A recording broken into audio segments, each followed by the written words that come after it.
Ja, René, even lekker aan de koffie, want je hebt een bewogen jaar achter de rug. Hè? Ja, dat mag je wel stellen, ja. Ja, en wat verrassingen tegenkomen de afgelopen jaar. Voor Gordon de plaats geschreven die het heel goed doet, nog steeds. En die vorige week goud geworden is, dus daar ben ik heel erg blij mee. En dan komen er van die verhalen van mensen die zeggen, ja, hij koopt zijn platen zelf op. En dan zit jij op de stoel en dan hoor je dat nieuws en dan denk je, wat een flauwekul. Ja, ik vind dat sowieso flauwekul. Ik vind het helemaal nergens over gaan. Erik de Zwart, die zei dat hij het opgekocht had.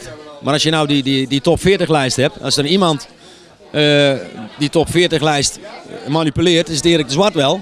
Want als hij die plaat niet draait, komt hij ook niet in de lijst. Dus hoe vaker hij die plaat draait, hoe hoger dat hij in die top 40 terechtkomt. Dus ja, wie is dan de manipulator? Ik denk dat Erik de Zwart er zelf is. Dus de pot verwijt de ketel dat hij zwart ziet, denk ik. Zo, dat is eruit. Ja, zitten dat soort dingen wel eens hoog als je dat soort dingen hoort? Ja, er is al mee bekend in onze handel dat er ooit wel eens een plaat geholpen wordt. Maar volgens mij een hit is een hit. En ik vind het allemaal flauwekul. En ja, daar maak ik me eigenlijk wel boos om. Is het niet zo dat het gewoon eigenlijk de mensen bepalen wat nou wel of niet leuk is? En die lijstjes die doen het er niet meer toe? Die lijsten doen er eigenlijk helemaal niet aan toe. Die plaat moet gaan leven of in de horeca.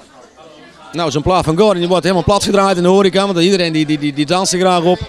En ik bijvoorbeeld Zo laat zonder je hart heeft in de lijsten van mij in 2007 is hij uitgekomen. Niks bijzonders gedaan.